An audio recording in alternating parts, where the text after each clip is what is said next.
तो क्या कुछ हुआ है कल अंतर्राष्ट्रीय बाजारों में और किस प्रकार के संकेत हमारे मार्केट्स के लिए मिल रहे हैं, इस पर बात करने के लिए मेरे सहयोगी दीपांशु स्टूडियो में जुड़ चुके हैं।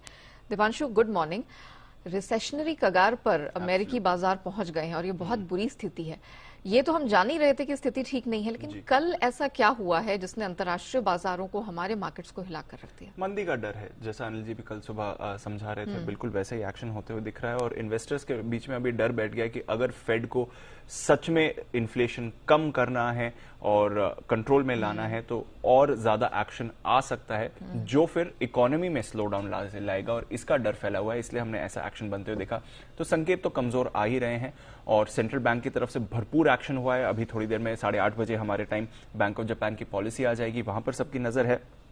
अमेरिकी बाजारों में हमने देखा कल एक बहुत भारी गिरावट आती हुई देखी। 750 अंक फिसला है डाउ कल और ऑलमोस्ट बेयर मार्केट जोन में आने की तैयारी में आपको दिख रहा है। इनफैक्ट जनवरी 2021 के बाद अगर आप देखें तो 30,000 के नीचे बंद होते हुए आपको दिखा है। तो ऑलमोस्ट 15-16 महीने के निचले स्तर पर आपको डाउ इस समय आते हुए दिख रहा है। तो वो एक चिंता का विषय जरूर बाजार के लिए बन रहा है। S&P 500 3.25% नीचे था, नैस्डैक 4% नीचे था, रसल 2000 5.5% गिरकर आया है। तो सारे सेक्टर्स में अक्रॉस मार्केट्स एक भारी बिकवाली कल आपने होती हुई दिखी है। दिग्गज आईटी शेयर्स सब के सब 4% से ज्यादा फिसले हैं। कंज्यूमर स्टॉक्स में आपने कल भारी गिरावट होती हुई दिखी है और यही चिंता है कि फेड कोई अब ऐसा एक्शन ना ले जो डैमेज उसका हो वो इकोनॉमी पे इतना सिवियर हो कि फिर वहां से रिकवर होने में आपको समय लग जाए। क्योंकि अब सब मान रहे हैं कि इन्फ्लेशन जो फेड टारगेट कर रहा है और जिस तरह का इन्फ्लेशन है वो फेड के टारगेट में सिर्फ ये छोटी छोटी रेट हाइक्स करके नहीं आने वाला है।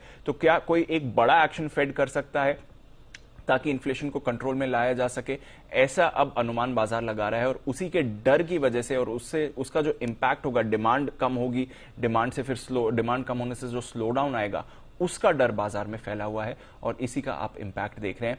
और थोड़ी वॉलेटिलिटी बाजार में इसलिए भी है क्योंकि उनकी आज एक अहम एक्सपायरी है, एक क्वाड्रुपल विचिंग कहते हैं, जहां पर index futures, index option, stock futures, stock options की एक साथ एक्सपायरी होते हुए दिखती है। साल में 4 बार ऐसा होता है और आज एक ऐसा दिन है जब ये होने वाला है। तो आज भी थोड़ा वॉलेटाइल एक्शन वहां पर आपको बन सकता है और क्योंकि यूएस की मार्केट इतनी बड़ी है, इतनी लिक्विड है, तो इसका भी थोड़ा इंपैक्ट बाजार के मूड माहौल पर हो सकता है। पर वो एक फैक्टर है जहां पर रखनी है नजर। बाकी फैक्टर्स तो ऑफकोर्स फेड और मंदी को लेकर ही हैं। सेंट्रल बैंक्स की तरफ से काफी बड़ा एक्शन हमने आते हुए देखा है। तो फेड का एक्शन ऑलरेडी आ गया। कल बैंक ऑफ इंग्लैंड की बैठक थी, लगातार 5वीं बार उन्होंने दरें बढ़ाई हैं, 1/4% से दरें बढ़ाई हैं। अब इंग्लैंड में 1.25% हो गया है rate. Swiss national bank, Switzerland का जो नेशनल बैंक है, कल उन्होंने एक सरप्राइज रेट हाइक करी है, 0.5% से दरें बढ़ाई हैं और 15 साल में पहली बार इन्होंने दरें बढ़ाई हैं। यानी कि 2015 में जब पूरा वर्ल्ड एक रेट हाइक साइकिल के थ्रू जा रहा था तब भी स्विस नेशनल बैंक ने अपनी रेट्स नहीं बढ़ाए थे। अब 15 साल बाद इन्होंने भी अपने रेट्स बढ़ाए, तो आप देख सकते हैं कि कितना बड़ा इंपैक्ट हो रहा है। तो ये सेंट्रल बैंक का एक्शन, इन्फ्लेशन की चिंता, मंदी का डर, यही ग्लोबली इन्वेस्टर्स के दिमाग में छाया हुआ है और इसलिए कल यूरोप में भी हमने देखा 3% से ज्यादा की गिरावट आपने आती हुई देखी।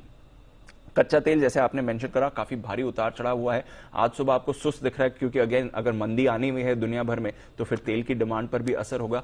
पर कल हमने बड़ा एक्शन देखा क्योंकि ऑलरेडी रशिया यूक्रेन प्रॉब्लम चल रही थी। एक जगह होप थी मार्केट की कि यूएस ईरान की प्रॉब्लम सॉल्व हो सकती है, बट अब ईरान के पेट्रोकेमिकल प्रोडक्ट्स पर नए रेस्ट्रिक्शंस लगने वाले हैं। ये एक सरप्राइज चीज आ गई बाजार के लिए जिसकी वजह से कल हमने एक्शन देखा। सऊदी अरब जा रहे हैं जो बाइडेन अगले महीने, उससे पहले ये बड़ा एक्शन आते हुए दिखा है, तो इसका भी इंपैक्ट कल तेल पर दिखा। हालांकि अब थोड़ी सुस्ती वापस लौट चुकी है। डॉलर इंडेक्स 104 पर आ गया है, वहां पर थोड़ा कमजोरी देखिए। सोना उछलकर 1850 पर है। बेस मेटल्स में आपने कल कमजोरी देखी, 1 से 2.5% लौट के हैं, बट यहां पर उतना एक्शन नहीं है जितना ऑफकोर्स हम इक्विटी मार्केट्स में और स्पेशली सेंट्रल बैंक्स की तरफ से देख रहे हैं।